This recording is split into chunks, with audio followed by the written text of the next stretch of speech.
Welcome back to No Chill with Gilbert Arenas. Our guest today is making his name in the rap game. From humble beginnings in the East Bay, he's worked with some of the biggest names in the music industry and got a cosign from the greatest basketball player of all time. No, not MJ Gill. You already know who it is. Not MJ. The real GOAT. We're going to talk about MJ today, too. The people's GOAT. Also linked up with ESPN to do the soundtrack for the 2023 play-in tournament. Symba, we appreciate you pulling up, bro. Thank you, man. Thank y'all for having me, man. Fan of the show. I'm always watching. It's good to be here. So you're doing your thing in the rap game, but the reason we brought you on, because you got a hooper background, man. So tell me about your basketball background and when you decided to make the shift to music.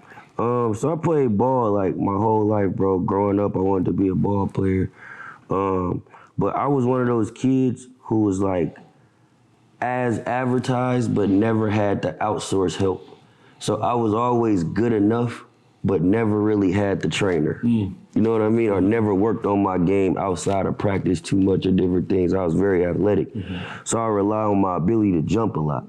And then I played in a league that wasn't predominantly black, right?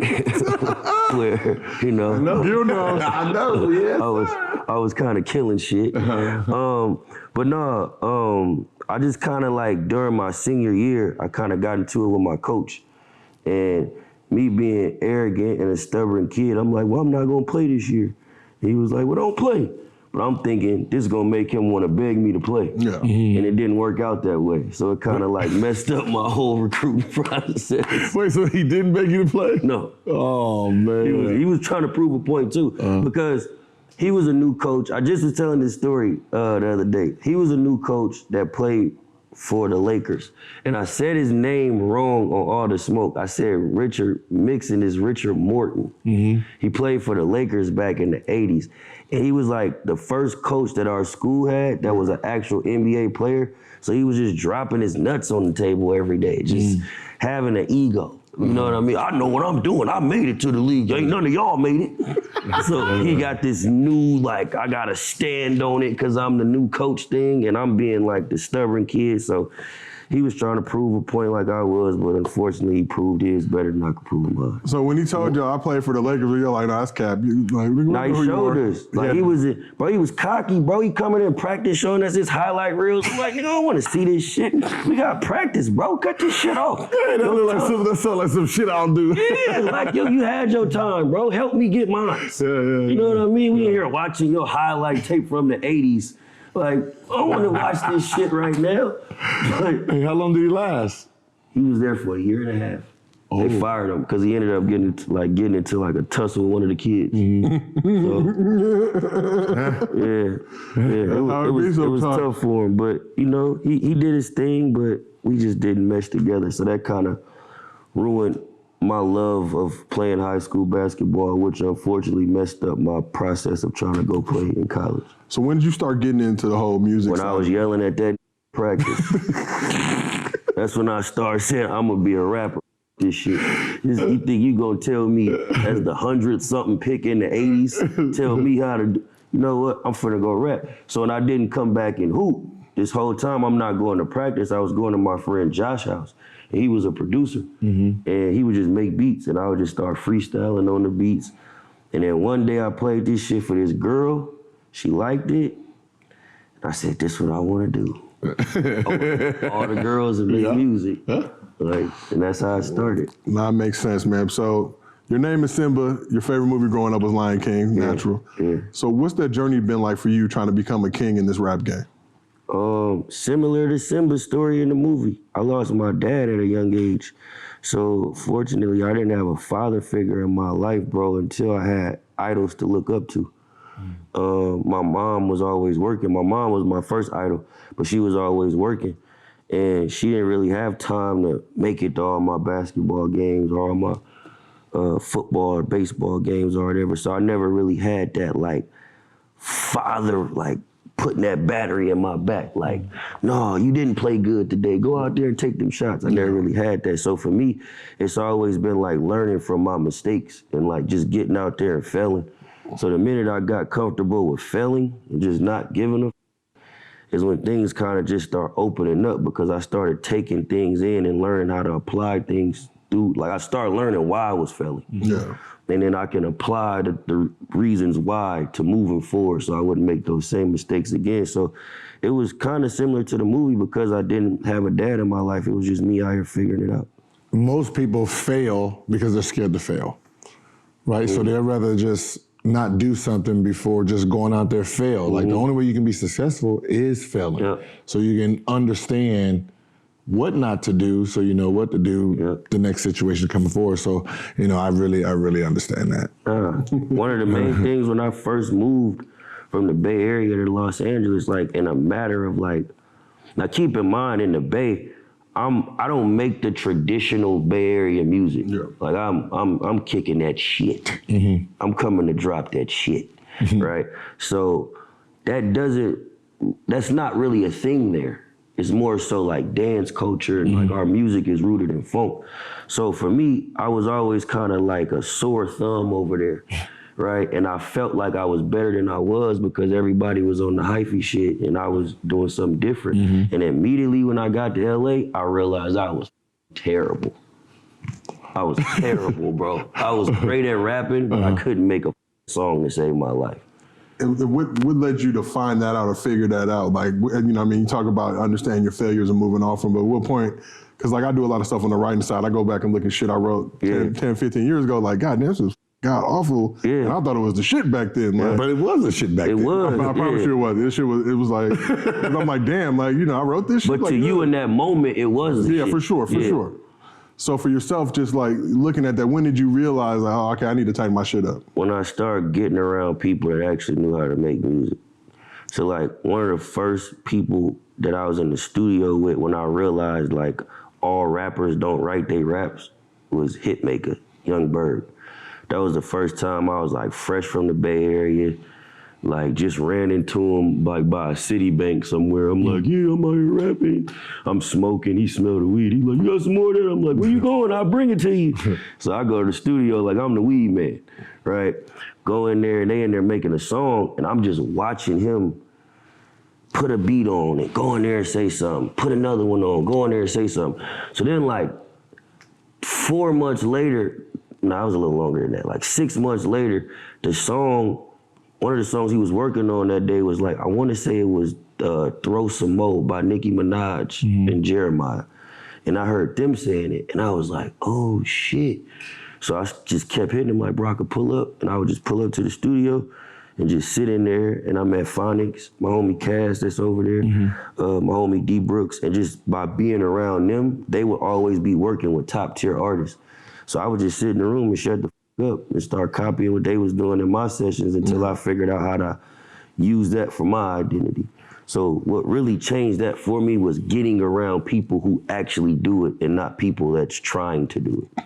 Listening and how long were you? You say 6 months? Yeah. No, shit, years. But my first 6 months in LA, the first 3 weeks I realized I'm not good enough. Then it took me months to figure out, because then I started playing the go to the club and buy the DJ a drink game. So now I'm going broke. I'm just buying these drinks, buying bottles and shit, getting fly to go to the club, and I'm like, damn, this shit ain't working. So Chelsea, who was the first girl that really made me like see I should take the industry serious, she was an intern for Manny Smith, who was working with Kendrick Lamar at the time. And she had showed Kendrick one of my freestyles. And she was like, yo, Kendrick rocks with you. She was like, we're gonna be down in Vegas this week. You should come down. So I drove down to Vegas. This when they had Wet. Was it Club? No, not Club, Wet. Wet Republic? Rehab. Wet was in San Jose. They had Rehab. Kendrick was performing at Rehab one year, and Chelsea had snuck me in. I came in, and he seen me. He was like, bro, come here. Like, come here. He was like, bro, I rock with you. Keep doing your thing. And he let me stand on the stage and watch the whole set. And that day I was like, I gotta figure this shit out. Like, I gotta figure out how to do this. Like, how do I get to this point? And that just took a lot of me being real with myself to figure out, okay, I need to start working with producers, not beat makers. I need to start getting in rooms with people that write songs, not just rappers. So by understanding that, I just went and found the people that do it. Yeah, so that is the thing, right? You know, someone who can rap versus someone who can make songs.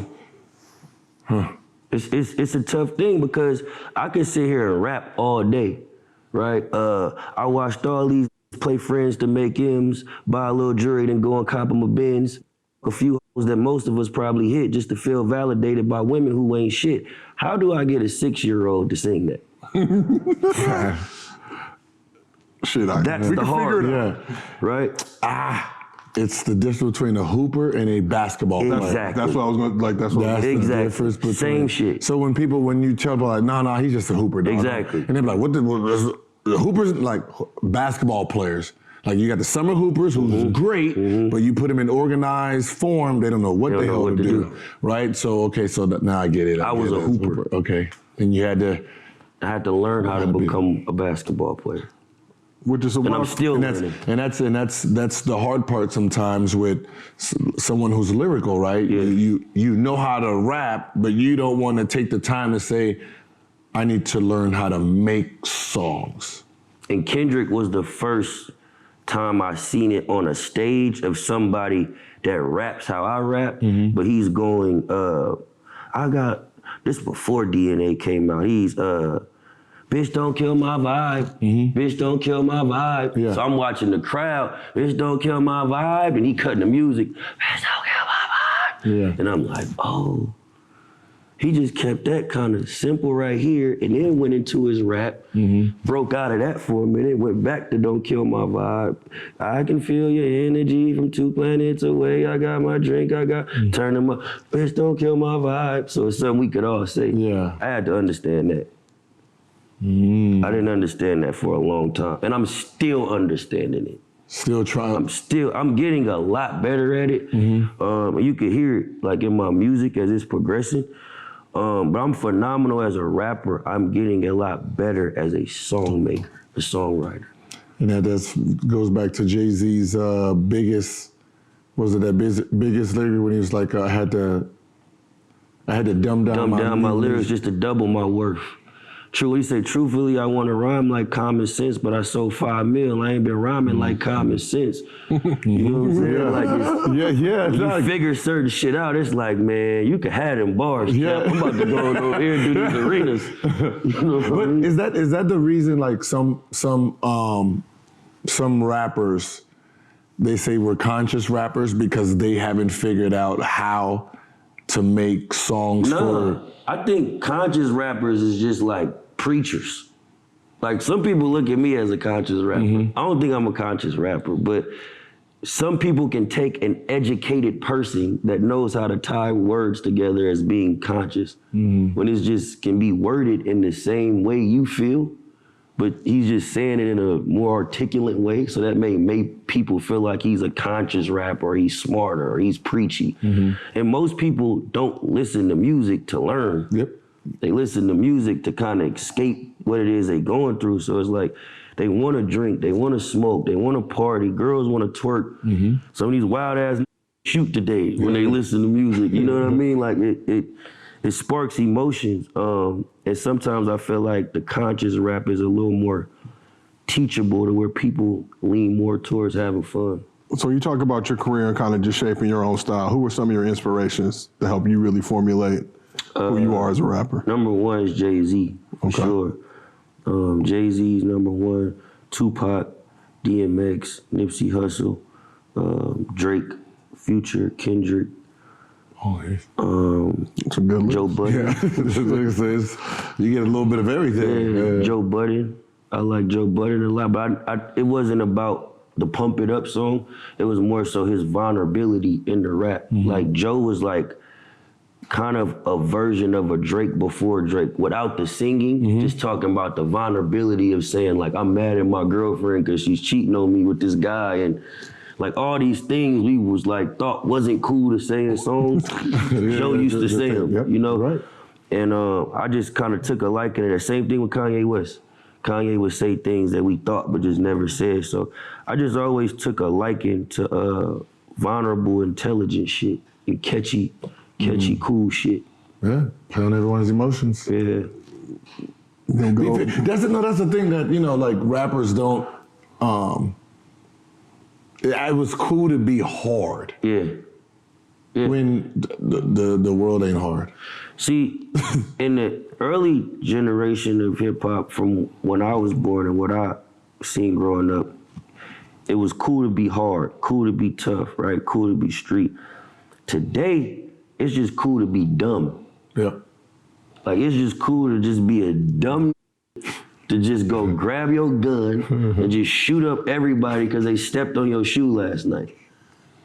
Or your girlfriend. Or like, you know what I'm saying? Or just like, you ready to just kill everybody and just say f life because somebody said you can't dress. And that's it's like the emo. It's the emo. It's crazy. Sensitive thugs, bro. The emo where their vulnerability is like, I don't care about nothing. Exactly. I don't care about the world. I don't care about my feelings. And that's why I tell people that's not like, cause people be like, oh, it's the street rap, it's the street. That's just not what the streets is. Like, we learn a lot in the streets. It's a lot of people that protected us, that got us, sure as people that helped you get to the point that, you know what I mean? People that helped me, same with you, to where they learned things from the streets that they taught us to not make them same mistakes. So the streets is just not all this old dangerous thing. It's the way that it's portrayed sometimes through a younger audience as if that's the only thing it is. What's so funny is that's actually not the streets. Well, That's ignorance in a neighborhood. yeah, it's like the young kids Or that in a have no community. guidance that's just speaking out. That's not street. Like that is not considered the street. That's considered the outliers who aren't accepted. That's a fact. So they're showing you this is what it is when that's the outside of it, right? When you're talking about the streets, you're talking about more intelligent moving. You know, like Power, Ghost, Exactly. the Jay-Z's, Exactly. the Nas's, the Kendricks. That's the streets. That's the street. Lil Wayne, like they're not like they evolved. Exactly. You know what I mean? So they're not talking about the things you're talking about. You're trying to get their attention so you can be accepted. And the fact that you're not is what makes you want to shoot them up, bang, bang. I'm about to blow the whole block up so everybody can look like, who that over there? I was telling somebody that the other day. They was like, they was playing some song in the studio, and the kid, he killed everybody in the neighborhood. I mean, he walked in the bodega and shot the dude who made the chopped cheese and the lady who gave him his change back and everything, right? So they was playing a song, and they was like, what do you think? They was like, this shit hard. And I was like, no. I was like, it's not hard. It's just shock value. Y'all like this shit because y'all can't believe the shit he's saying. It's not, doesn't mean it's good. He's just saying some shit to where it's just like, damn, you shot the bodega person with the chopped cheese. It's shock value. What's it? I've been watching, was it Underground Rap with Battle Rap? Yeah. And yeah. And I be sitting there like, I never knew it was cool to outpour each other. Like it's like you're trying to see who is the poorest, and whoever line is the poorest, their bar hits better. Like what? Let me tell you what's crazy. So I was on tour with Hitman Holla, right? Shout out to Hitman Holla. And he had a battle while he was on tour with this dude called Easy the Block Captain. So Hitman's bars is like literally about like growth. Like growing out of the streets and like becoming a man, taking care of this, like just being a better person than the shit we introduced to, right? And as he's rapping, they just like, we don't want to hear that money shit. Oh, that's that money. We want that struggle shit. And I'm like, damn. And then dude comes on, he's like, I used to sleep in the bed with 4 people who pissed in it. Ooh. And they like, oh! Dead ass. I'm like, that's not cool. I know. Who want to sleep in a bed with 4 people who pissed in it? Like, ain't nothing cool about this. I be watching and I be sitting there like, Yeah. Like, so wait, y'all are talking bad because he went to public school and went to class every day and you didn't, but then you want the money to be famous. Like, it's the weirdest thing. Like, you want to be poor to get rich. Why would I want to be poor? I just want to be rich. I don't give None of that. None of that shit. I just want some money. I don't want to go to jail, press 5, hit my mouth. No. Like, no, I just want whatever we doing this for, that's what I want. I don't care about the roaches and the shit like that. Like, no, thank you. But it's a thing for some reason. It's a thing in our culture for some reason, bro, to where we place blame on others for work we're not willing to do for ourselves. Mm-hmm. You know? So it's like, I was talking to a dude one day, and he was like, I don't want to be a billionaire. And I was like, because I was saying I want to be a billionaire. Mm-hmm. He was like, I don't want to be a billionaire, I want to be a millionaire. And I was like, but you want some, like, you want some money, like why wouldn't you want more, right? He was like, cuz it's like, I don't need all that. I just need this. So I'm like, so you willing to make me look crazy because you not willing to go do some extra shit to get some more money. Don't make me look like I'm wrong for wanting to be a billionaire because you willing to do the bare minimum to be a millionaire. That ain't got nothing to do with me. So it's like sometimes we tear down what somebody else want to be because we not willing to go put the work in to do what we want to be. Facts. That's crazy. I mean, you know, so people will pull you down. When you got dreams, they'll pull you down because they could never reach that level. Yeah. And I think that's the shit that they really want to. The dream ain't that big. They could have never done it, so it's like. And they don't see themselves doing it. Yeah. I got someone who laughs at me every day talking about, you made $100 million and you still working. I know that voice. Yeah, I know what that voice means. No, I'm just saying, because I want 200 million, Exactly. 300 million. I'm supposed to just stop right there. Like life gonna stop right there. Like, you know, my kids gonna have kids, and I don't want them growing up like you. Facts. I'm finna go to work. I think there's just this thing. I think it might be just our culture that your popularity goes on your struggle. Right, like the more you struggle, the better it's supposed to be for you. It's like a better story. Like with rapping, I say, they like, who do you like to listen to? I say Jay-Z, and it was like, why? Because he talks money. He makes me want to get off the couch and like be inspirational. Right? I don't want to hear him talk about some shit that I know he ain't doing no more. Facts. Right? When you made it out, right? You made it out. Your first LP, right? Tell me how grimy it was. Cool, right? After that, I know you ain't grimy no more. So you lying if you say anything about the block, this, that. I don't want to hear your friend's story. Tell me about you. Bro, like I want to listen to you because I want to listen to you and just be like, yeah, I gotta do better. But what you also talking about is a big problem in rap, is a lot of our elder statesmen are so busy competing with us, they afraid to grow up. So it's 45, 46-year-old rappers, bro, who still talking about robbing. Yeah. You feel me? And chilling on the block and showing it's like, bro, you got 4 kids in a mansion and wherever. You know what I'm saying? Like, tell us what your bills are like. You know, like, what's it like dropping your child off in school? Like, tell us that so people who's growing up and living with that, we can relate to that. Because I'm not robbing nobody at this point in my life. And this is like, but that's what I like when people talk about rap. I was like, after your first CD and you making money, tell me what you're doing now.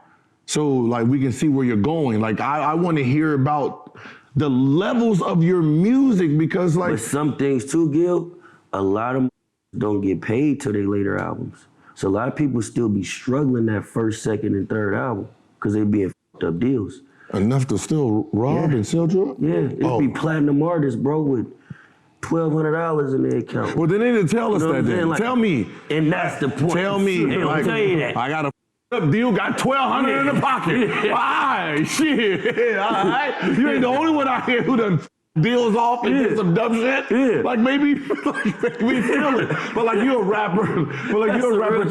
Like tell. Like that, but that's what I said. It's like the fake it to the make it, right? Yeah. To be honest, that's not a real thing. We think it is. That's some young shit. That's not a real thing, right? Faking it till they make it. Like if you struggling, right? And we're looking at you as this person, but you're saying, I'm still this person. I'm not there yet. Like the human race can actually relate to that. You don't realize people have bills buying shit they can't afford anyway. So, you know what I mean? Like, so we're trying to fake it till we make it so we can understand if you're saying it. But you walking around trying to pretend you're here and then we seeing you're not, we were like, oh, he's fake.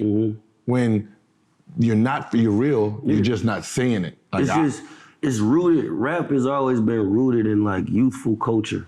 Right, so it's always been rooted in like who got the most money, who got the baddest girl, who got the best car. So it's so braggadocious to where sometimes we get so caught up in that, like you saying, we forget that we still humans and people go through life. So that's why you get people like a Hove, a Nipsey, a Tupac, a DMX, who no matter how much money they had or how many movies they did, you still knew the human in them. Like you still knew like, Pac could sit here and talk to you like Malcolm X, but you just ain't finna go put your hands on him and say anything you want to, and you could feel that through talking to him.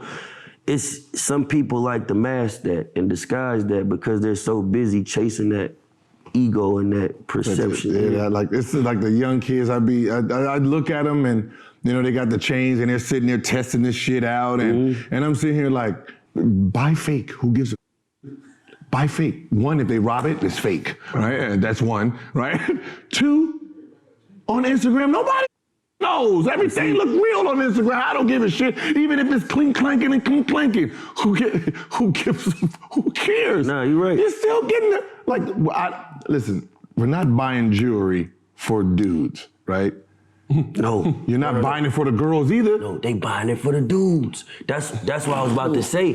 That's why some of them would rather spend all the money on the real shit because everybody in the hood got the fake shit. So now I'm the one with the real shit to where I'm the man over here. That's what I said. You're not buying it for the dudes, right? Because that's what you're buying it for. Trying to stun on the next man. Trying to stun on the next man, show you, you know, my shit real, your shit fake. Right? Because the girls, you don't need to buy it for them. Your face is the jewelry. Your face is the jewelry. When you go to the club, they see, they know who you are. They know. You don't need to sit here and... Okay, then we got a deeper issue. Then you got the dude who takes his face to the club and he wants the girl that Drake all weekend. How does he compete?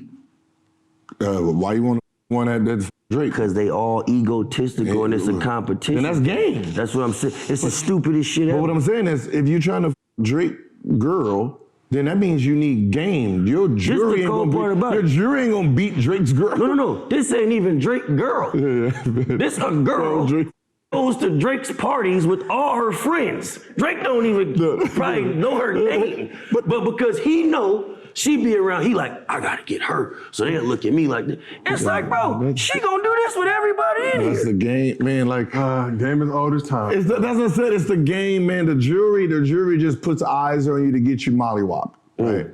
That's what I'm like. You wear all that shit. Like, I did a shoot with a famous NBA player. He wasn't from out here, but he showed up with this big ass chain. He was getting ready to go to Melrose. First thing I'm thinking in my head is like, you just a walk. You just playing, please rob me. And niggas getting got around here. You know what I mean? Like, and you wearing this big ass chain. I get it. You got bread. You want to show it off. But this is not the time or place to be doing that type of stuff. Yeah. Because it's gonna end up the wrong way for you if the wrong person sees it. I think just in culture, I just think we just like to have it.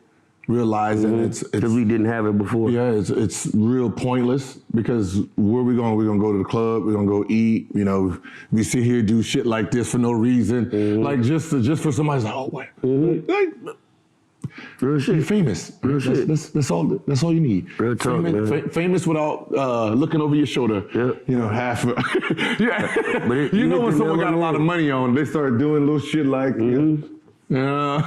Or they either doing that. Or they don't look at you at all. Yeah. They don't look at you at all. Yeah. You get so money, I don't even want to talk to you, man. I'm up out of here. So let's talk a little bit about the music game, man. You hear about these terrible deals that artists sign, but I imagine when you're on the other side of that and it's your first time getting a contract or an offer or whatever, you just like, look, I want to get some bread. Then you get that bread, and to your point about the perception and having to live this lifestyle that you think people want to see about you. So what's that like really from behind the scenes? Because we all hear the stories about how shady the music industry is, but as an artist in the game, like coming up, how is it different versus now?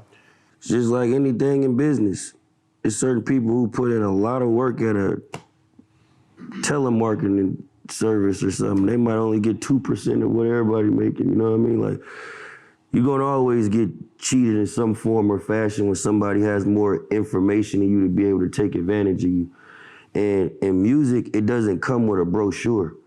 So like in basketball, we at least know like, you gotta get at least a 2.0 to hoop. You know what I'm saying? You gotta get some type of cool grades. Like you can't just not go to school and hoop.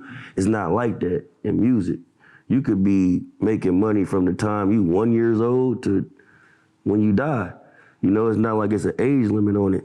So older people who's been in the industry, they understand that. And that's why hip hop, I believe, is so predatory, because it finds and preys on young kids. And you basically strip these young kids of all their talent before they even able to develop a sense of the business to better themselves. So by the time they do it, they washed up, they a one-hit wonder. We put all these labels on them to where they're not cool to us no more. And I think it's something that is slowly starting to change as you're seeing a lot of more independent people get on. I know Ghazi does a lot of great work at Empire. I know Steve Stout is doing some good things at United Masters, but we don't have a lot of platforms to show us the way to not sign us a bad contract. So when you a kid, and not to be so long with it, but just going into it, when you a kid, bro, and you struggling and your mom could barely pay the bills and she crying every day and somebody come to you with $100,000 for you to make music, you're not thinking about what perpetuity means throughout the universe for 7 albums and all this. Hungry. Give me the 100,000. Yep. You know what I'm saying? That's all we thinking. But then we get down the line to where it's just like, damn, y'all made how much and I only got that 100,000? Oh no, we gotta figure this out. And sometimes by that time it's too late. So I think it's just important for us as artists to share information with people, but also as some of our elder statesmen, stop trying to compete with us and continue to be rappers, and y'all grow up and be executives to help us get this shit right a lot faster. You know, it becomes I'm bitter it happened to me, right? So you got to go through it too. You got to go through it too, right? And that's the like, you know, some of those older rappers, right? That's done. I don't know why they don't get back in the business, and now you have the mind to know what happened to you to change. To change. You might not get your money on here. Don't try to get an artist and do the same thing that happened to you. Them still calling for a feature. Yeah, it's like, nah, like actually try to be like, y'all don't have no union. Like have a union. Like even with some like like anyone from before the age of 18, any rapper before the age of 18, they should automatically be protected from like certain deals. Automatic should be, you know, that's every other level. It's protected. Like, you know, this is still amateur, right? So if you sign a deal at 16, 17, right? 16, 17, in law, that sports, everything, that contract's voided. That's, no one talks about like King Richard. Right? The biggest thing about King Richard's movie that no one talked about, because it's about him and not the girls, that the reason they turned pro and didn't play amateur is because once they turned pro, their contract is voided. Because you couldn't sign a deal with amateurs, right? So when they went pro and became famous, the people that got all that tried to sue them, it was not valid. You had to sue the father. You're like, I don't care, I ain't got none. Shit, have fun. I got all them training for my daughters, go be famous. You know, so he basically had that deal knowing that once they became pros, you couldn't go after these girls. So he got all that free training, you know, but that shit, like same thing with young actors, right? They're protected. You know, they got the Kruger accounts, right? That should be the same thing in hip hop. Hip hop is like the one business, bro, that's not ran like a business. It's a hustle. Yeah. It's a straight hustle, bro. It's like, oh, I know this kid got talent. All right, bro, sign this, I'm gonna turn you into a star, right? I'm gonna make it look like to you that I'm putting all this money up, but I'm getting the money from this person, so you could give me all the, You know what I'm saying? And then me and this person is making money, and you go do 100 shows. Go do 100 shows and give us our percentage, and then he come back, he pay his bill, buy clothes, get a watch, get a car, get a house, and he look back and be like, God damn, where all my money go? Right? Because you spending it trying to keep this thing going. And they just sitting back collecting. They not giving you a marketing idea, a structure, a system that we can use to rinse and repeat and continuously do this thing. So the reason why music sounds so disposable today is because of that. It's a hustle. Everybody's just putting shit out to go get some Ray-Bans and post them 2 times a month for $5,000 and get a girlfriend where they get free Chanel bags and shit like that. It's not for the love of the craft anymore. Is that because so many deals are bad that once they?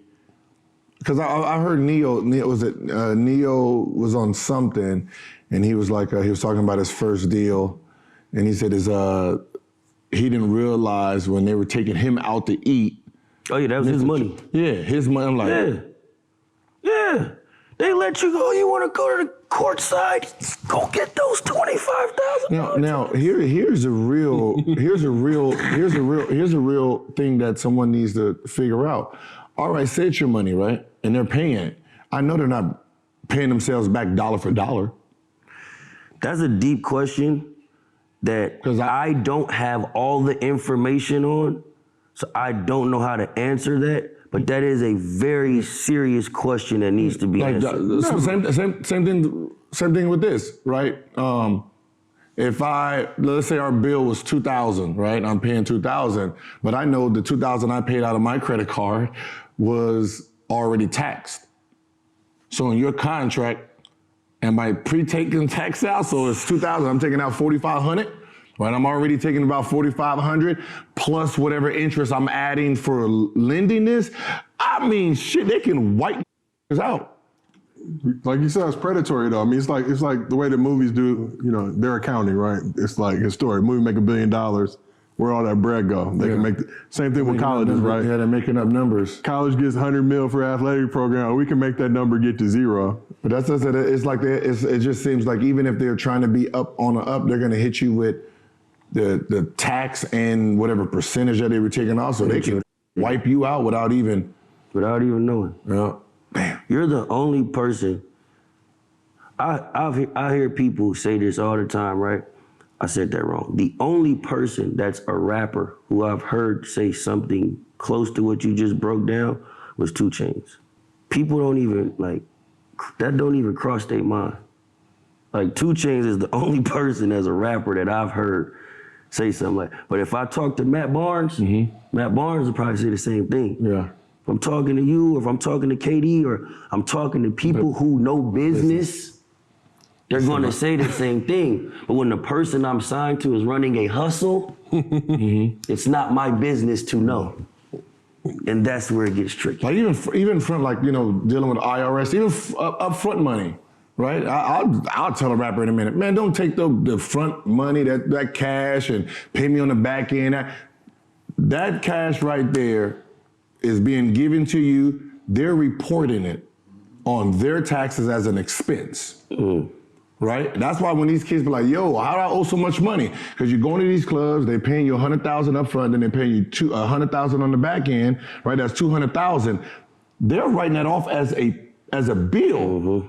So the IRS knows you just got $200,000 in cash and you're not reporting it. So technically you got $200,000 in cash, but after taxes, really you only got $120,000. So $80,000 you owe to the IRS.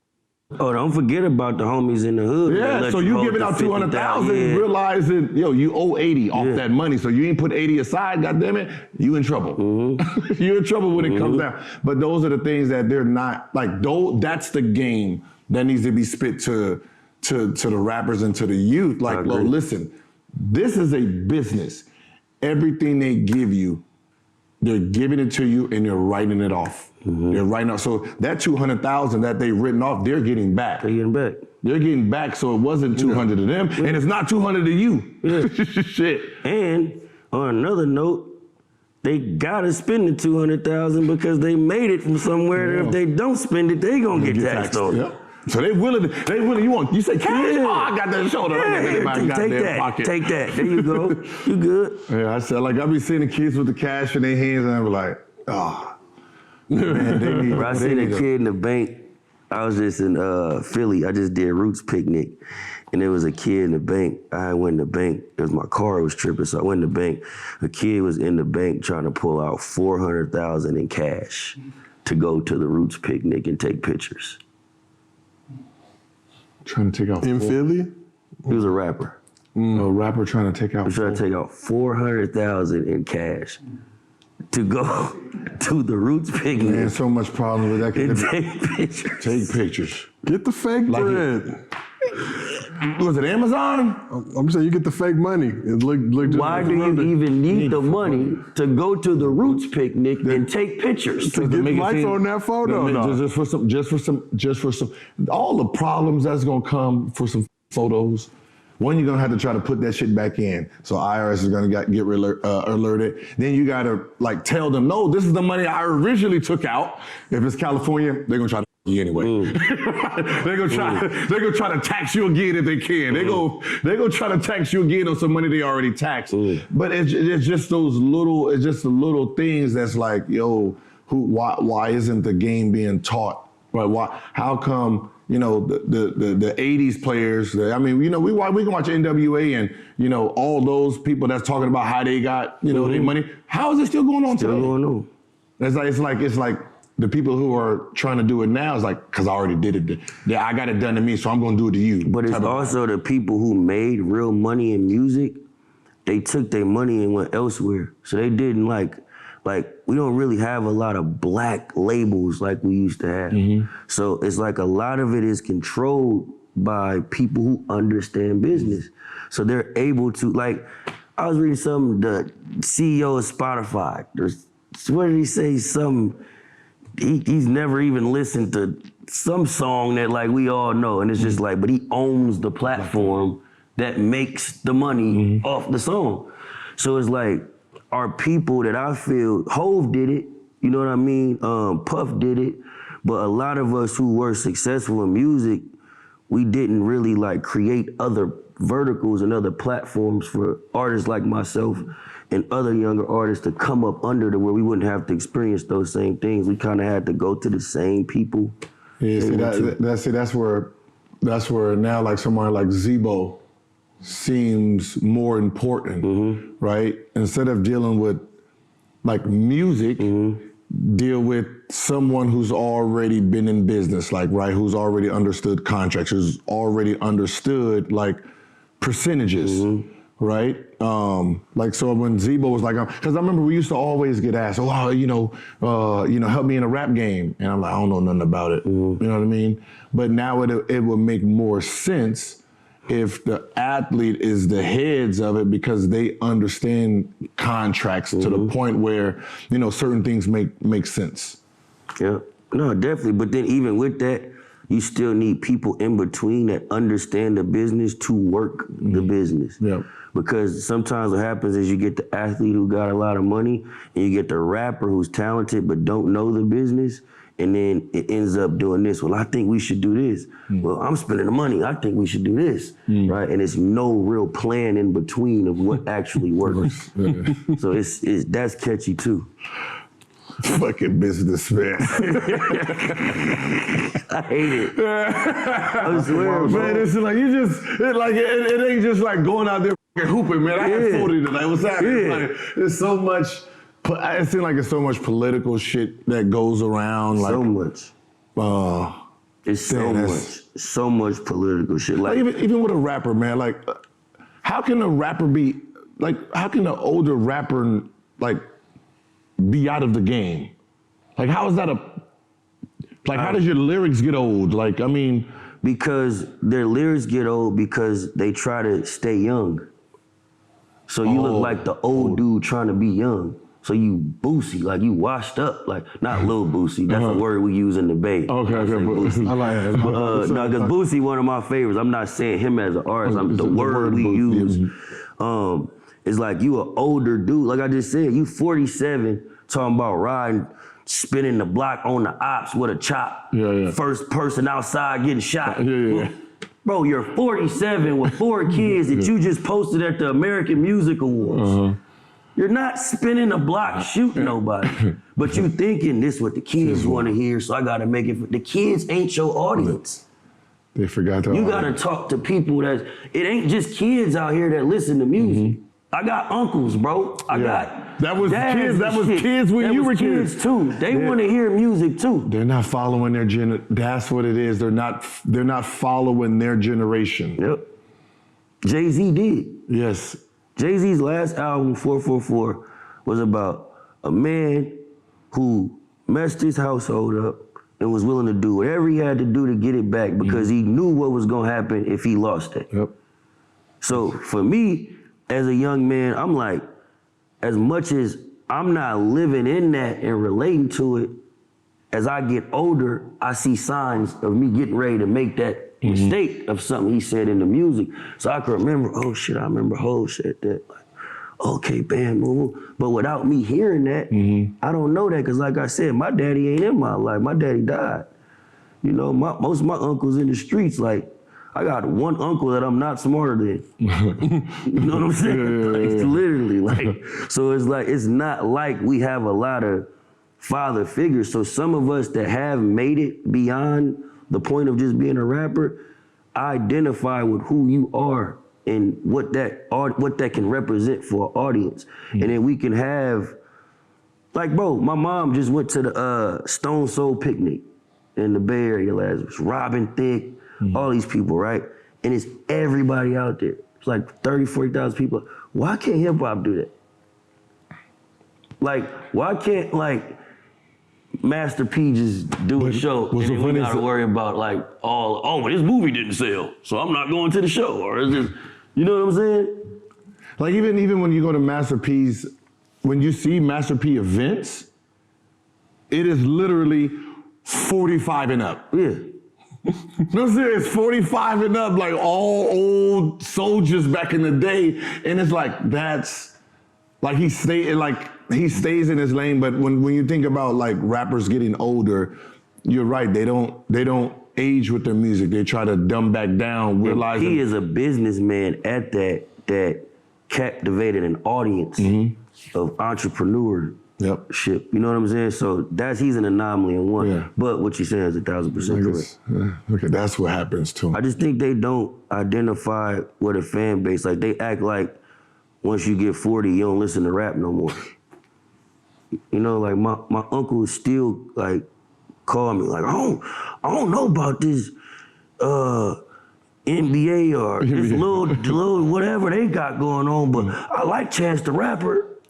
You know, I like that. That may be for him. That don't mean there's nothing wrong with Young Boy and them doing. They just fueling a different side of it, but that don't mean we can't all do it collectively.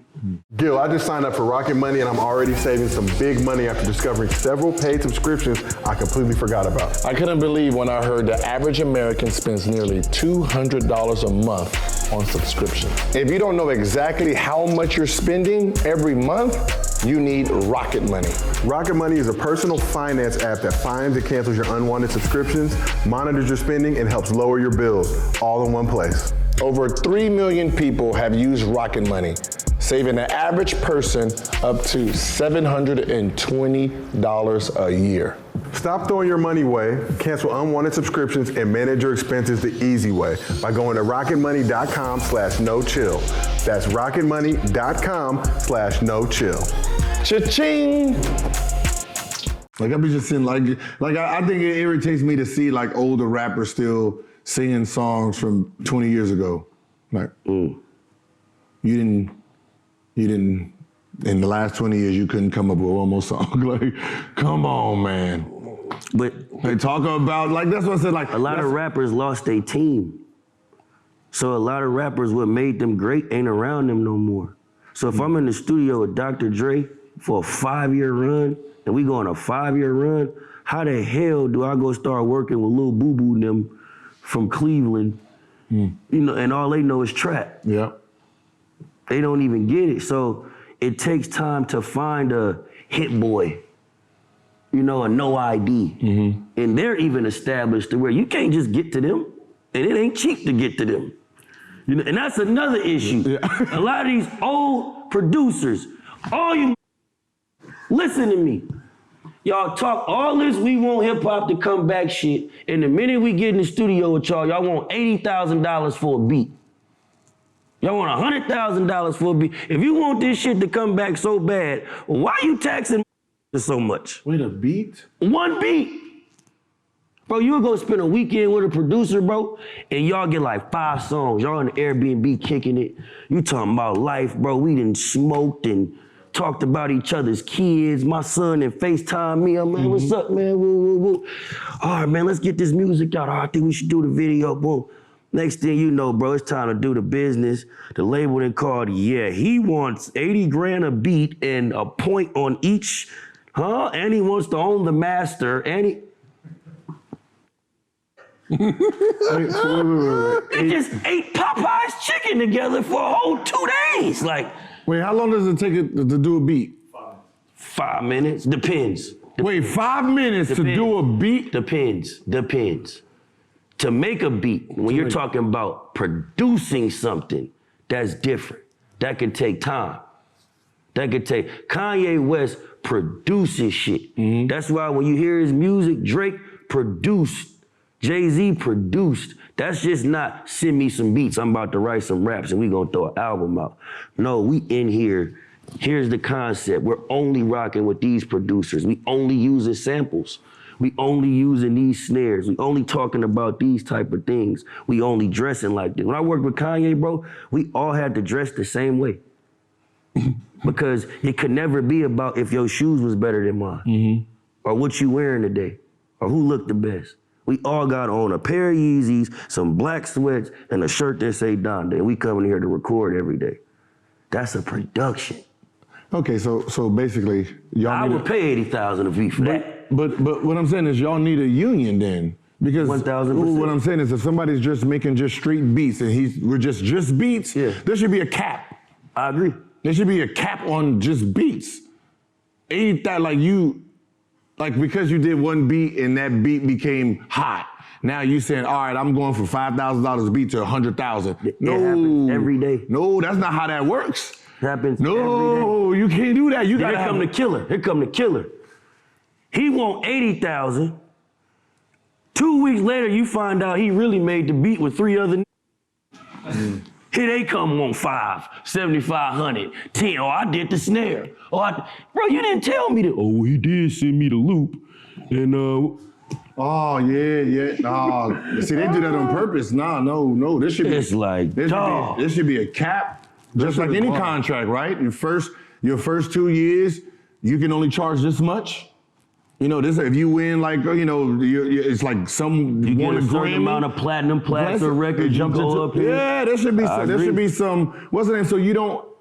I mean, come on, man. You're talking about young kids coming in. They already have bare minimum of what they can get. Now they're trying to get a beat, and we know most songs have to have a hot beat. Now he can 80,000 to this person, 200,000 to this person plus the budget. Dude, that kid done got wiped out. And the OG gonna tell the kid, well, it ain't your money, it's the label money. But the label charging me. Yep. So whose money is it? Yep. Got my hair cut, all Whose that. money is it? I can listen. You can do that shit in the NBA. I can tell you that. Like we go to you. You invite me to dinner. You invite me to. You fine me. Yeah. And I don't like the fine. My ankle hurt. That's a free check. Now be careful. You fine me for being 2 minutes late, and you fine me 5,000. If I miss a game, that's 200,000. Right? This is gonna hurt. It's gonna hurt. This is gonna be a lopsided ass up. I got a hyperextended toenail. Yeah, that's fine. Hey, that 5,000 wasn't worth it, was it? But it should be like you should really be like if you want the best product, make everybody work for it. Exactly. Right? There's not you just can't come in like even like, there should be like they do you. Yeah. Oh, you get a gold, platinum, you probably get a percent. It should be the same thing with these. Same thing. And I'm not saying all producers are like that. Because a lot of producers have built artists and they play fair. I'm saying majority of these producers who complain about younger artists not wanting to work with them, it's because y'all treat us like shit when it's time to do the business. I'm your little brother and I'm the savior of hip hop and I'm all this until this paperwork come out and now it's just. Why are they doing business with you? What is the label, like what I'm saying, what's the point of the label if the label are not already negotiating these beats and deals? That's y'all job, right? If I got this big ass label and I'm trying to get the, let's say Dr. Dre, you already know Dr. Dre price. You should be cutting in the whole family deal. Like, all right, look, I got 10 artists, you charging 80. Here, I'm gonna give you all 10 artists, do it for 50. Then I can charge all the artists 50. We got 50 beats that we can go through. And what? You're talking about running a system in a business. I told you they run a hustle. No Chill Records. It's a hustle. Oh, this is crazy. Like I'm just like, I shouldn't be talking with the damn beat maker. Everything you saying is like, that's logically makes sense. Nothing he just said was like, nah, Gil, you tripping. Or like, nah, that's crazy. That logically makes sense, right? But say do it make dollars. say that shit to them, boy. Hey, let me be stupid. Man, look, the NBA Finals getting ready to come on. Call me back, man. Call me back. Them new dunks about to drop, man. Call me back. Dang, so that's wild West, man. It's a free fall, bro. The game. There should already be caps on what a producer can get. But you still talking business, Gil. Same business. You still talking business. All a hustle. You're saying shit that makes sense. That's what I'm saying. Oh, that's like Everything you saying makes sense. And The that's shit the I'm problem. explaining don't make sense. But it makes sense to the person who's getting It the makes 50. sense to the person who's getting the larger portion, exactly. But what you would need is older, like the people who are not there anymore, and then you're gonna need someone who's still in the business that still has power to say, all right, this is enough. We're gonna set a union up, and these are gonna be the rules. That's exactly what we need. And that's where, like, at this point in time, someone like Swiss Beats, where you got Dr. Dre and you have Timberland, right? You guys consider the fathers of beat making. If you guys cap yourselves and say, this is the standard going out, level A, this is what level A gets, B, C, D, everyone has to fall in play. Because one, if you guys if they cap themselves off as beat, that means everybody below them has to adjust. But that also would mean Timberland, Swiss Beats, and Dr. Dre would have to be just as active as a Metro Boomin and ATL Jacob and Sony Digital are today. They're past that point. So what makes them want to go to the studio every day and produce when they've done they've done it? It's so tricky. That's what I said. Like, and the young ones, Metro, they're not gonna do it because they ain't got to that level yet. And they still learning. Yeah. They still learning. So that's why I think rap and hip hop targets a predatory younger audience because you're able to get everything out of them while they're young. And by the time they start figuring out business, they washed up, they're one hit wonder, it's over with, and we can go find the next kid. So let's talk a little bit about, this Ja Morant situation. Yeah. You dropped a song for Ja called 12 recently. Yeah. So what advice would you give to Ja about not getting caught up in this rap culture? I mean, I don't even think it's rap culture. It seemed like Ja caught up in ignorant street culture. I can't just contain that to rap, even though I said in the song, it plays a part in it. Yeah. I think as a 23, 24-year-old young man, I don't know what that's like to be the $200 million man at that age. When I was 23, I was trying to have sex all day and go to the club, and like write a rap. Like I don't know what that's like. So I can't fully just say, oh, bro, you wrong, you this, you stupid, you that, woo, because he's still learning. And he's still trying to figure out things for himself, and he's probably around people who haven't fully figured out what's going on. So from how I've seen it, The first time when I seen the situation, I'm like, bro, tripping. Then the second time, it's just like, all right, bro, you just don't even care at this point. Like you trying to get kicked out the league. So I was sitting there thinking about it, and I was just thinking about all of the Ja Morants I know, right? So when I wrote the song, I haven't released the full song. Yeah. I only released the part where I talk to Ja. But in the beginning of the song, there's a first verse where I talk about a friend of mine whose dad voluntarily threw him in the streets because his dad was scared to do shit that the kid wasn't. So he ended up having to go sit down for the next 40 years of his life. He's sitting down. A story he was telling me was about someone else he knows who dad lived a good life, lawyer, suburban kid, but he was inspired by the streets. And he would go do all these things and run around. So he got in the car with some dudes one day. They jumped out the car when they got pulled over, ran, left him in the car. One of them left a gun under the seat. He went to jail. After I rap what I rapped to Ja, I say, the story I told before about the 9-year-old with 30 and little bro who got framed, they share the same cell and they love watching your games and you acting like them when you who they wish they became. So it's a whole twist to it to say, you're embodying shit that is costing people their life when you are one that is a great example of to not go down that path. So why portray that path when that's not the way you live it? It goes back to the underground rap.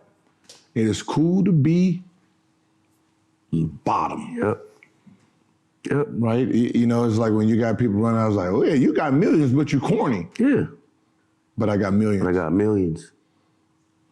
You trying to downplay my millions with the word corny. Yeah, like because you don't like my socks. Like, or how high I wore my sweats. It just that's what really makes, when you talk about hip hop, right? You're talking about, you know, even though like when people talk about the gun thing, I'm like, with me, I never touched no gun, never shot the shit, never done none of it, right? That's like, I'm not gonna pretend that I was trying to be tough. But that don't mean I was stupid. But that don't mean that you can't protect yourself. Yeah, but that's what I said. Now, was you tripping for bringing the joint in there probably that day? No, that's just I'm stupid. That's the stupid shit, right? You know what I mean? And like even with Ja, like trust me, I get it. You said it. At my age, I was in the club trying to get bitches and drink. Now all you do is you got to add 200 million to it, and then that's where the dumb shit comes in. See, I don't know what that's like. Because once you got the money, you got, now it's better girls, more liquor, more. It's more, right? So when people look at it, it's like, why is he doing that? It's because this is the age of God mode. Most people don't get their money until they're getting older. He's no different than NBA YoungBoy, the Little Pumps. They're at an age where they feel invincible. That age, no matter what, you already feel invincible, right? You think you at the age you can whoop everybody, you can mack every girl. Now you throw all the money into fame. What? Recipe for disaster. What? Nah, you can't tell me nothing. Can't tell me nothing. And it's like, to me, just watching him in the video, like, second time he did it, then I was watching the video, he was standing on top of the truck, and I just kept thinking, like, bro, I don't want to record my homies this much. Like, if I'm really with my homies every day like this, I'm not pulling out the phone to just be like, yo, me and Gil back at it again, boy. It's like, people know you my homie. Yep. So why do I feel the need to continue to record you and show you all these things? So like you were saying, you had said something earlier. You said most things happen with women and ego and money. And I would like to say one thing we could add to that now is the camera. You know, like that's one thing that's kind of tearing and exposing too much. And it's weird for an athlete because we're the opposite. We're in the light so much that we like to play in the dark, right? So like we like to move in the dark. Most people that's in the light, so when you think about KD, when you think about Steph, Devin Booker, Kawhi Leonard, Luka. Like, you don't see these people out, right? Even though they still have regular lives because they're trying to blend in because there's 22,000 people, 80, like that. The NBA athlete is in an arena, 20-something thousand people every other day, right? So when we go out, we don't want to be seen, right? So when you're sitting there with the camera all day, it's like, I know that's with you, but you too cool to tell them like, yo, put the camera away, man.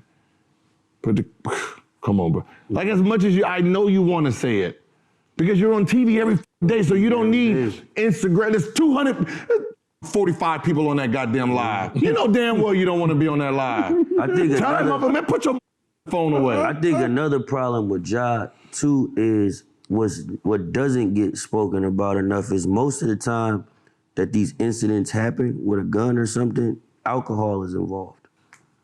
So it's never really, like, you could tell every time he flashing that gun, he off that Casamigos. You know what I'm saying? He done had a few of them. So it's like, that's a conversation that should be had, but internally. You know what I mean? That's amongst him and his people to talk about. It's not up for us to say, you should move like this or you should do that.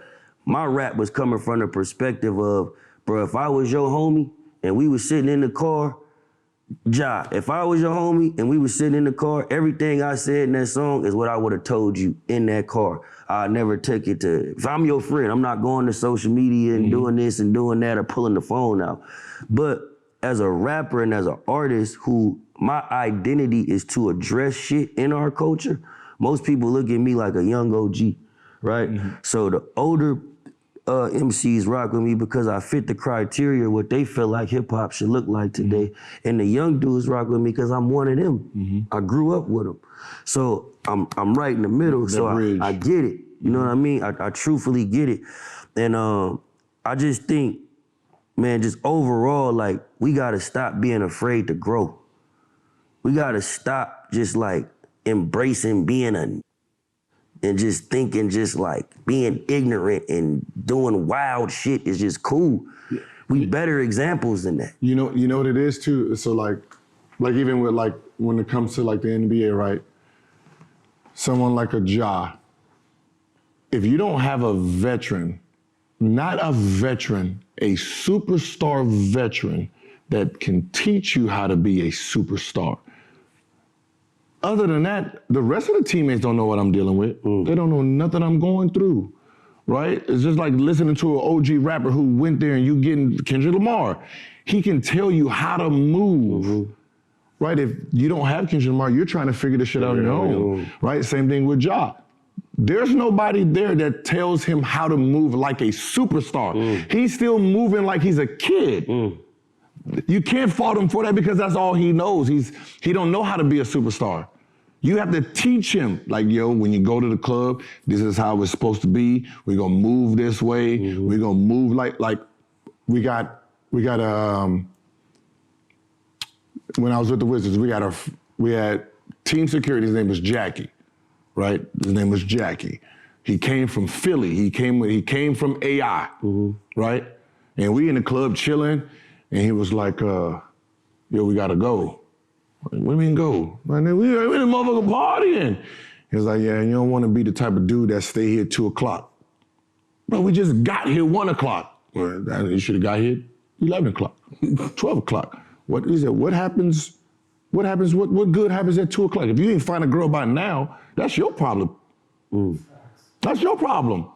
But we moving now. It gets dangerous. I'm the security. We moving now.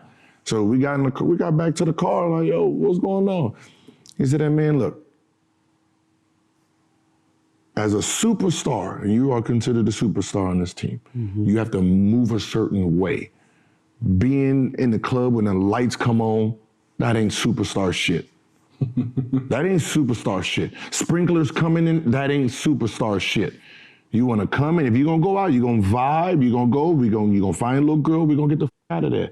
You're not in here trying to be all in the light with your shirt off. That's not how the superstar move. You got to get in, get out. You just taught me something. Right? Drinking, he said, when you're drinking, everybody's looking at you. You are the star. You don't want to be sitting here drinking, doing this and that in front of everybody. You don't know who's taking pictures. You don't know none of that. You drink water, Gatorade. Put the liquor in a Gatorade before we come in the club. Get drunk at home. Get in the club, sober up. He said it's an image. You still got to protect your image. You don't want to be the drunk superstar. Nah. You don't want nobody to see you do none of that. So he taught me because he was with Allen Iverson. And then I got, Antoine Jameson. You have to dress the part, right? So there's no one to teach him how to be famous in that role. None of the other players can do that. Like even if you was an average player and you was a professional, you wasn't him. He needs someone who's him. Someone who's above, who's above law.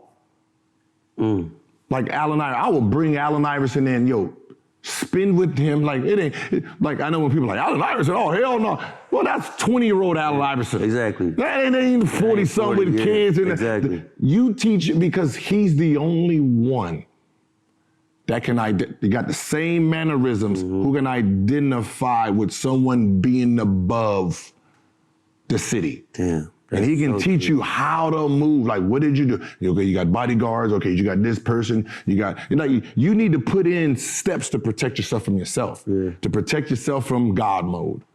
Right now, you God mode with all the money and nobody can contain it. It gets worse.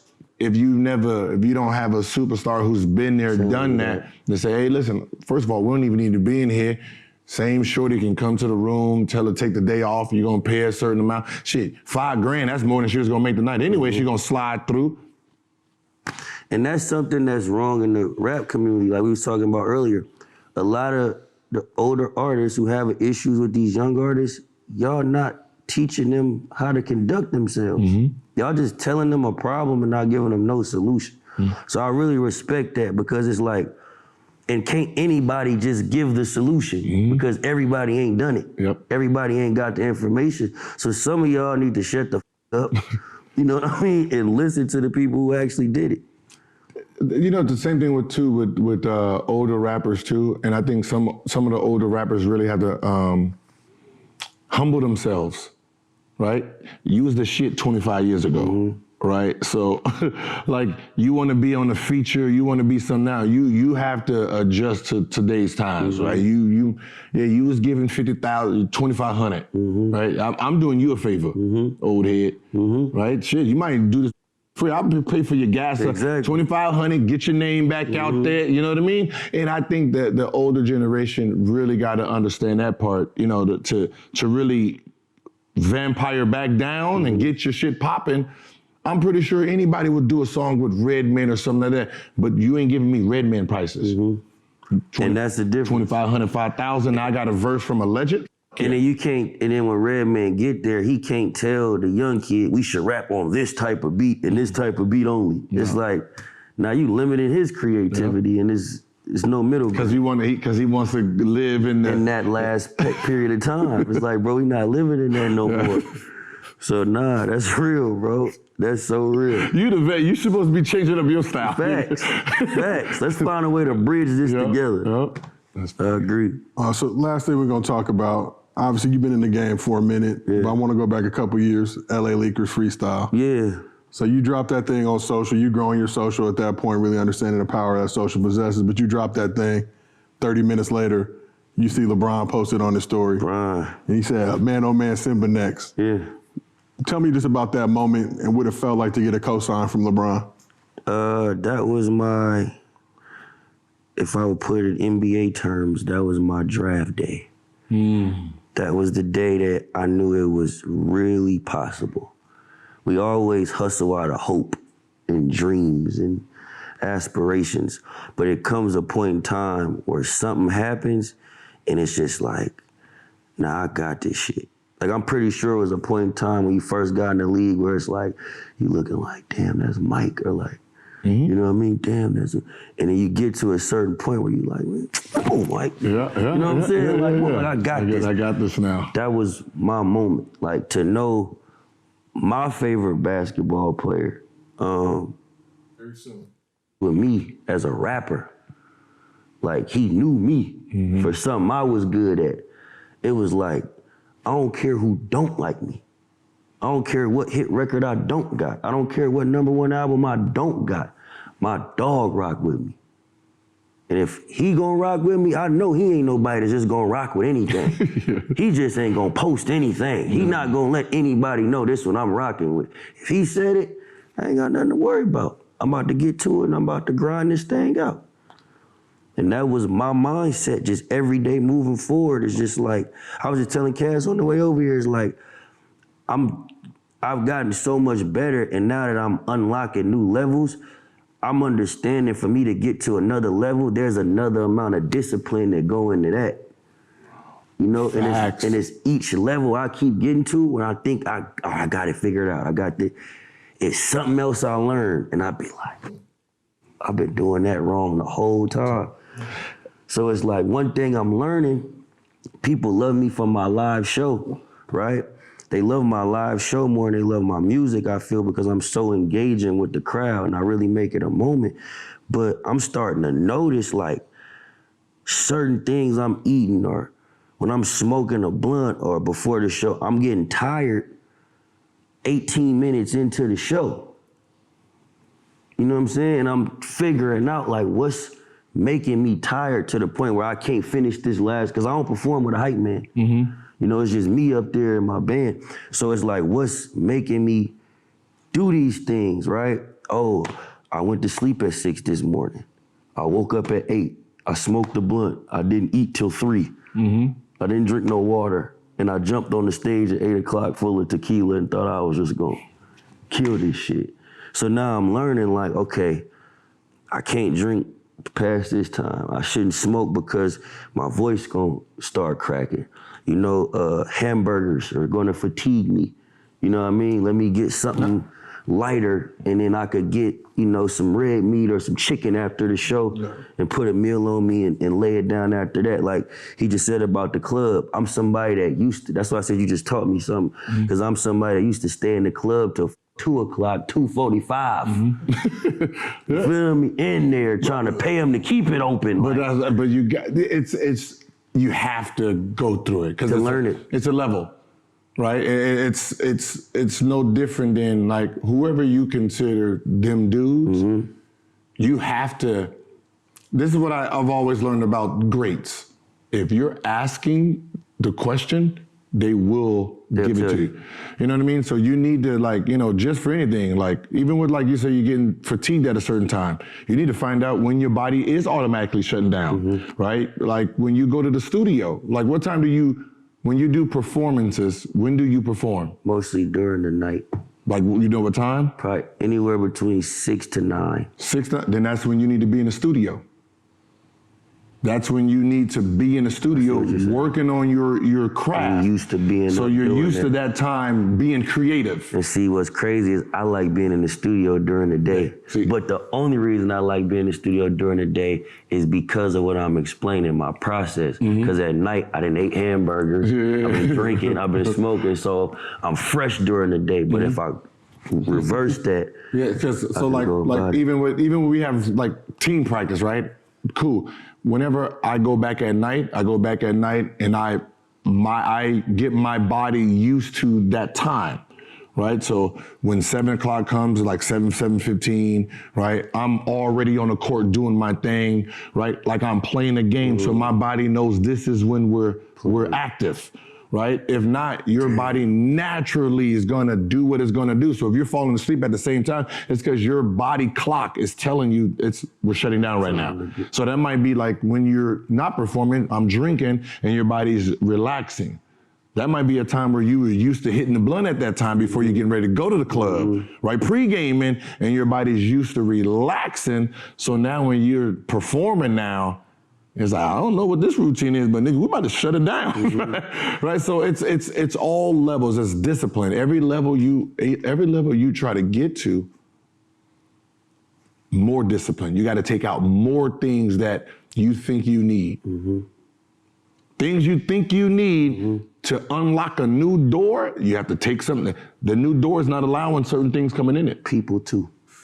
You can't tell, oh no, every person you with don't go to the next level. Oh no, you ain't gonna take this group to the next level unless this group was built. Unless you built this group for the end level, which takes discipline, understanding everyone's role, everyone's moving at the same accord. This is our vision. All right, this is the vision, we get here. When we get here, we go here. So you might have to send someone, all right, listen, we're not here yet, but I need you to take that I job. need you to get in the position to be up there. So when we get there, the door's all met. And that's vision. That's vision. There's no real living in real time, man. There ain't no living in real time. You ain't living in real time. You living in real time, you doing something wrong. You living like, man, them big companies, when we send all this technology and shit, man, they 5 years from now, they don't even know what the fuck's going on now. They looking at them, the company celebrating, oh, we done made $100 million. Oh yeah, that's cool. Right, they on 5-year plans.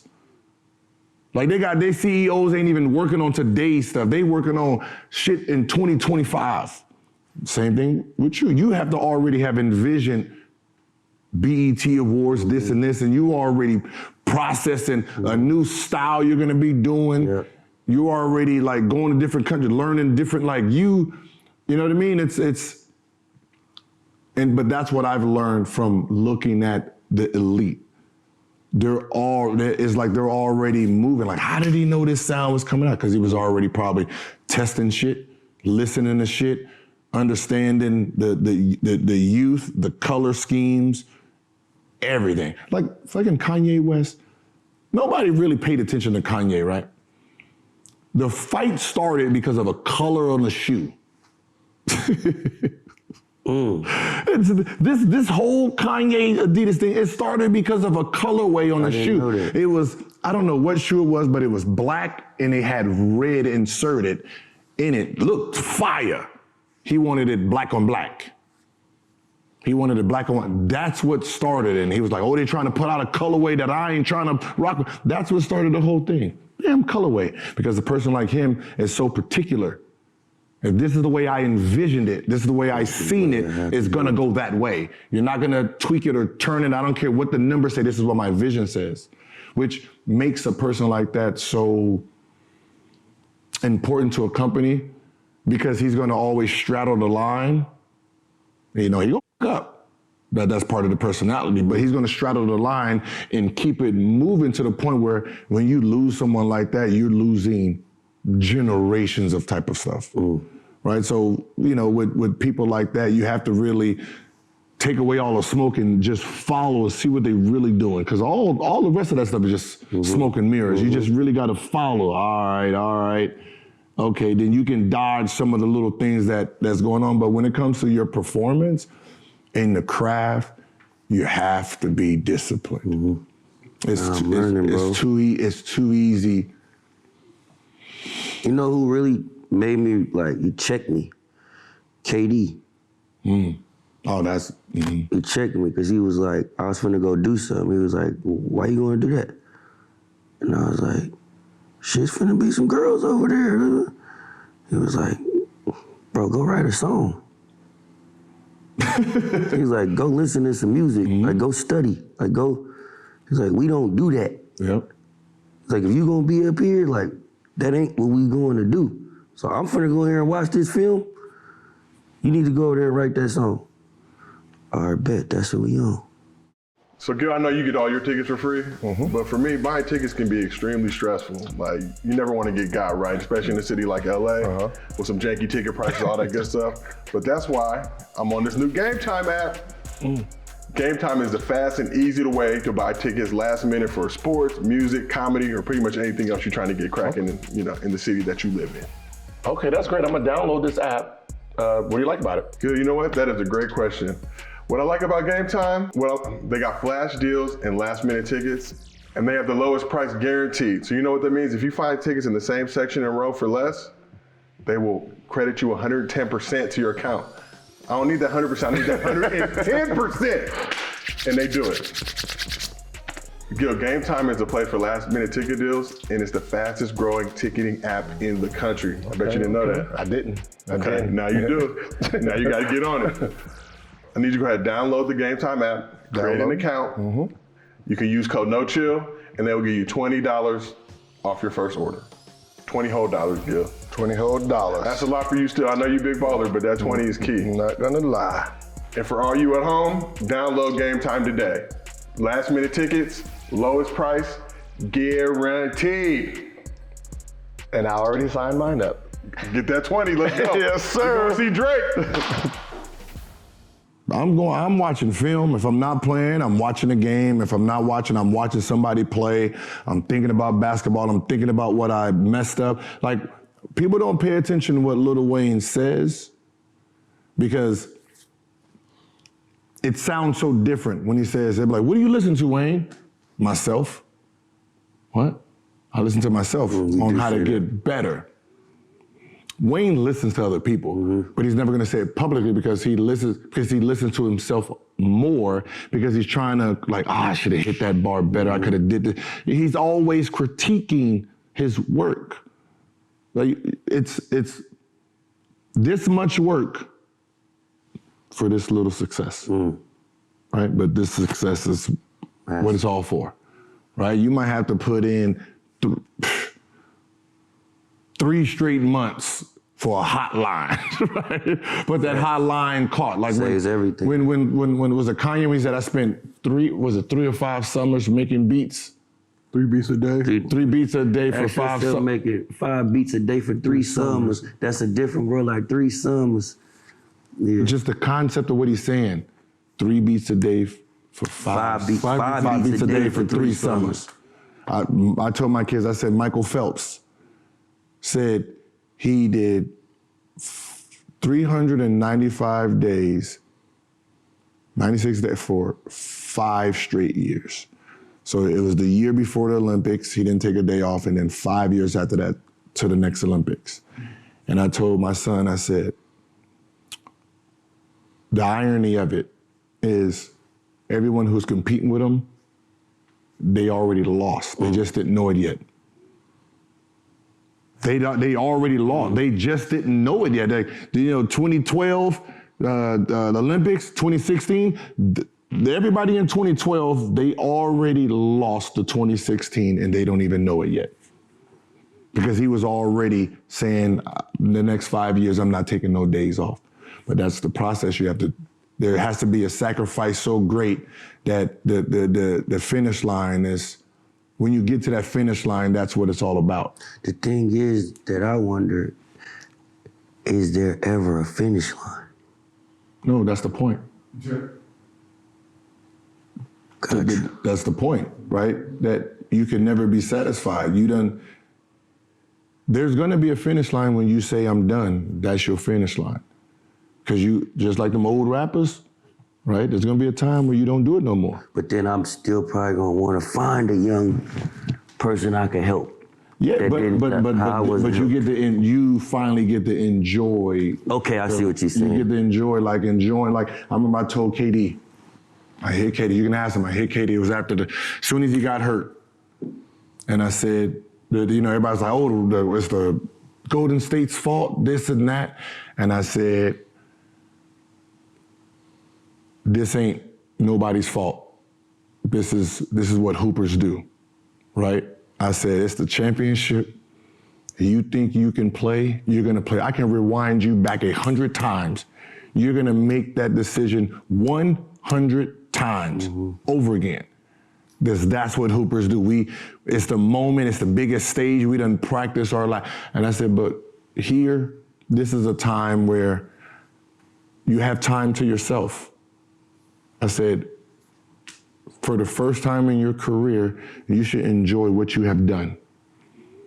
For the first time, you spend a month, 2 months, enjoy what you have done, what you have accomplished, so you understand where you're going next.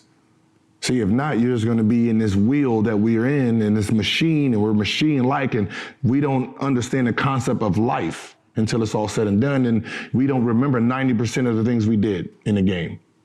Right now, I'm telling you, and you are two-time champ, two-time Finals MVP, four-time. Look back at your resume and be like, oh, I was him. Now you know what you want to do next. And and that's the same thing. Like you have to set a goal that makes you keep walking. Hey, listen, everyone thought Kobe was stupid when he said he wanted to be like MJ. I guarantee you, if he didn't have that goal up there, he would have been somebody else. It's so crazy. I was just on the plane I be watching The Last Dance just all the time. And I was just watching it on the plane this morning. I was watching the episode where Mike was like, that Laker kid, boy, he'll never let the game come to him. But I was thinking, like, the fact that Mike was even thinking about him lets you know Kobe was special. The fact that he was even thinking, like, he don't let the game come to him. Look, he gonna get it out. Laker boy. The same thing with you could have said that about Jordan back then. But it's one of those things where it's you gotta shoot for someone that, like, when people are like, oh, this is the freshman class. This freshman class. I don't give a about this freshman class. I want him.